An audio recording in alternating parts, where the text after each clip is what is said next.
সালামু আলাইকুম বন্ধুরা, চলে আসলাম আজকে কথারায়া। তো অনেক নিউজ দিয়েছে যে 10 তারিখ থেকে 20 তারিখের ভিতরে যদি কেউ রাস্তাঘাটে বাহির হয় তা পুলিশে ধরার সম্ভাবনা আছে। আসলে এই সতর্কবাণী সবাই কিন্তু পাইছে আমার মনে হয় যে রাস্তাঘাটে একেবারে কোনো লোক নাই, ঠিক আছে, কোনো লোক নাই। আর এই জায়গাটা সর্বক্ষণ কিন্তু দেখা গেছে ভিড়ভাট্টার অভাব থাকে না, লোকজনের কোনো অভাব থাকে না।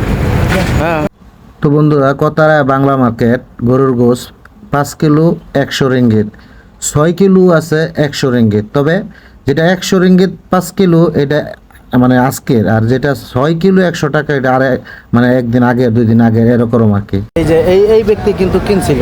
হ্যাঁ, আমি কিনেছি। হ্যাঁ। আসলে কথাটা সত্য। 3 কিলো 50 রিঙ্গিট আর 6 কিলো 100 রিঙ্গিট। তো